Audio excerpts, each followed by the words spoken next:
don't know about you, but my head is spinning because there is so much darn info floating around about these different phase 4 stimulus proposals that could potentially put more money into your pocket during this health/financial crisis. It seems like every hour someone is putting out a new video or article on the topic. In an attempt to cut down on some of the noise and centralize the most important info at this time, I decided to make this video so it's all easier for you. I'll lay out the details of the 3 most popular phase 4 proposals that are out there. I'm only going to focus on the ones that pertain to individuals, and I'm not touching on anything that has to do with money that would go to businesses or anything like that. I will not be covering anything that has to do with the first stimulus payment some of you may or may not have received at this point. For those of you that haven't, fingers crossed that you get it soon. Hey, I'm Jarrad with an A, and on this channel we talk about all things personal finance, investing, and we try to have a little bit of fun in the process. One very important thing you need to understand before I get into it is that these are proposals and nothing more than that.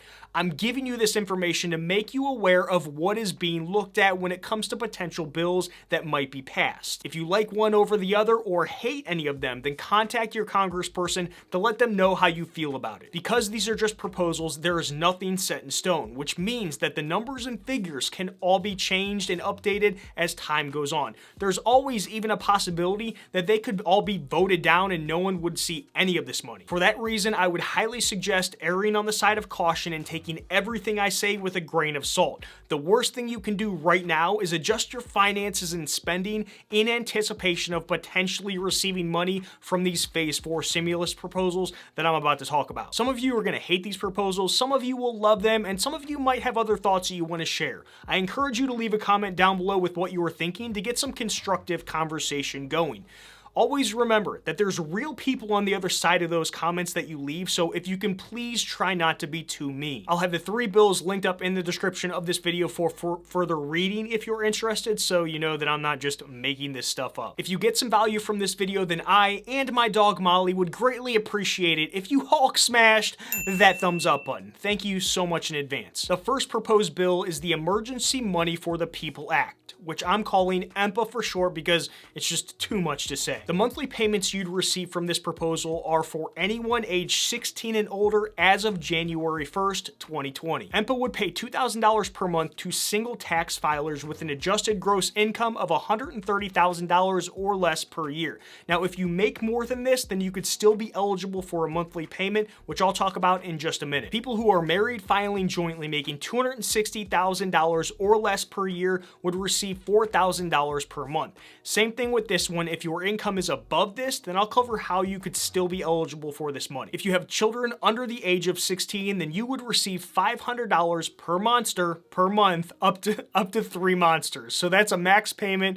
of $1,500 per month. Now for the higher earners. If you make over the $130,000 or $260,000 limits, then you'd still receive a monthly payment, but it would be a reduced amount. Kind of like what they did with the first $1,200 stimulus payment where it started to phase out at $99,000 per year. This threshold is just a little bit higher. For every $1,000 you make over that $130,000 and $260,000 threshold, the $2,000 monthly payment would reduce by 5%. So if you file as an individual and you make $131,000, which is $1,000 over the limit, then you'd receive a $1,900 per month payment as opposed to $2,000. All of the monthly payments I mentioned would be guaranteed for at least 6 months. If you're married filing jointly with no children, then that means that you'd receive at least $24,000. If you file as a single person, then you'd receive $12,000 over a 6-month period.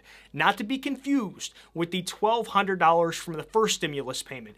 $2,000 per month, $2,000 per month times 6 months is $12,000. Hashtag math. That 6-month period would be extended for an additional 6 months if at the end of the first 6 months, the employment to population ratio is at 60% or lower. Income will be based off your 2018 and 2019 tax returns. If there isn't any tax info available for those years, then the Treasury will work with the Veteran Affairs and I believe it's the Commission of Social Security to get you your money. It looks like they're going to be offering the payment for EMPA through a couple of different ways to hopefully get you your money faster. faster. The payment options that they've listed are direct deposit, check, prepaid debit card, or electronic transfers through an app for people without fixed addresses.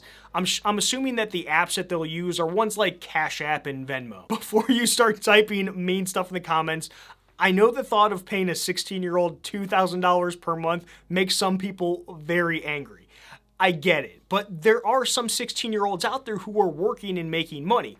I know that I've been working since I was 14 and have paid for most of my expenses since then. Now, I doubt that there's many of them with a monthly income of $2,000 per month, but I'm sure there's a few out there. An ideal situation would be to give the working 16-year-olds something, in my opinion. I'll be curious to see how this portion of the bill changes over time, and to see if they completely remove 16-year-olds or put them in the $500 per child category. I don't know, we'll have to see. Another thing that sounds good on paper, but I'm curious as to how it's going to play out, and that is the electronic payments that they'd offer.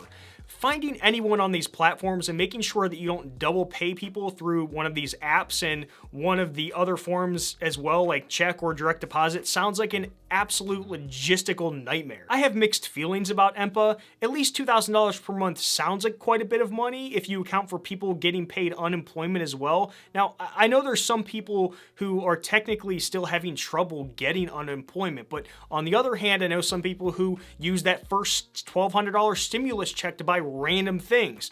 The whole thing is a kind of a messy situation. In my opinion, EMPA is going to be adjusted as time goes on, so we'll just have to see how it all plays out. Proposal number 2 is the emergency rent and mortgage cancellation, which I'm just gonna call HOMI for short because, you know, the government would be giving you free housing, so they're like, your homie. Plus, ERMC, E-R-M-C doesn't roll off the tongue very well, so we're gonna stick with HOMI. HOMI would cancel payments for existing rental agreements and loans for your primary residence. Now, this would last 1 calendar month after the date that they deem as the end of this national emergency. So if they say, hey, as of September 2020, there is no national emergency any longer, then this would still be in effect through October. You'd go back to your usual monthly payments starting in November. These payments would be canceled for apartments, condos, single-family homes, manufactured homes, duplexes, room rentals, and legal subleases. A nice thing about this one is that it's retroactive to cover payments made in April of 2020. If this did pass, then they would create a fund to reimburse your payments from that month. The mortgage deferment can only be applied to a primary occupied residence, and the owner of a rented unit cannot take advantage of both the rental relief and the mortgage forgiveness. Now, this is because they don't want you to double dip by receiving relief as a renter and owner of the property. If this proposal passes, then HUD will be responsible for creating a way to notify you about the suspension of your payments. So if you're able to, then please continue paying your rent and mortgage every month. I don't want to see you get in trouble just assuming that this passes and saying, hey, I'm not paying you this month because of this proposed bill. Another thing to note with this one is that there is a landlord relief fund in this bill as well. I'm not going to go into the detail on that portion in this video, so I'll have a link to the bill in the description. Just to touch on it real quick though, if a landlord receives relief money through the HUD program, then they will be obligated to agree to special terms for 5 years, which a lot of landlords might not necessarily want to do. HOMI sounds great because it covers one of the most important expenses that we all have, our housing. But with how different everyone's housing expenses are, it's naturally going to be a lopsided payout. Someone with a mansion is going to benefit more than someone who can't afford or doesn't have an expensive house like a tiny home. What about all my tiny home people out there? Now, I'm not so sure that most people are going to be okay with this lopsided payout. Also, people who already have their homes paid off would be getting the short end of the stick with this one because they don't have those monthly mortgage payments to be canceled. It's like saying, hey, you were really smart with your money, you decided to pay off your home early, but we're not going to throw you a bone. I can't see HOMI passing the way that it is. I could see this one being adjusted if it does end up passing, but we'll have to see what happens. I have a feeling that most people would prefer some sort of cash payout as opposed to getting their housing payments forgiven. Let me know in the comments down below. Would you prefer a cash payout? I have a feeling most people would. Now this one, Get ready for this one. Proposal number 3 is the Automatic Boost to Communities Act, which we will call BOOST for short. This is by far the most universal proposal of them all because of who it includes. Basically, everyone would receive money, but let's dive into the details to get you more familiar with what that even means. In its current form, Boost would immediately provide a debit card preloaded with $2,000 to every person in America. After that initial $2,000, there would be $1,000 reloaded onto the card every single month until 1 year after the end of the health crisis. Let's cover what every person includes, then we'll cover how they're going to distribute the money because that's actually kind of interesting. Income is irrelevant with Boost, so every person would receive the exact same amount no matter who you are. For example, if you have a couple with 2 dependents, then an initial $8,000 would be loaded onto the card because 4 people times $2,000 equals $8,000. Then $4,000 per month would be reloaded onto that card after that. Non-citizens would be eligible for this money as well. This includes undocumented people and temporary visitors whose stay exceeds 3 months. Now, please don't dislike this video if that upsets you. I'm just communicating to you what is written in this bill.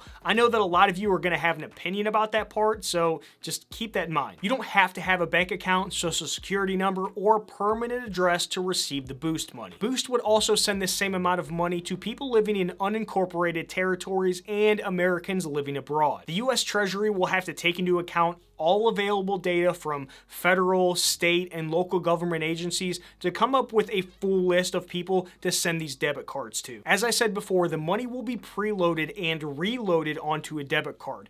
You'll be able to use the card as a normal debit card at any point of sale machine, like in a grocery store or a gas station, or you can go to an ATM to withdraw cash from that card. Any fees involved with transactions will be waived, so unlike MasterCard or those Visa debit cards, you won't have to pay any fees. The big question is, how in the world, no pun intended, are they going to get these cards to everyone?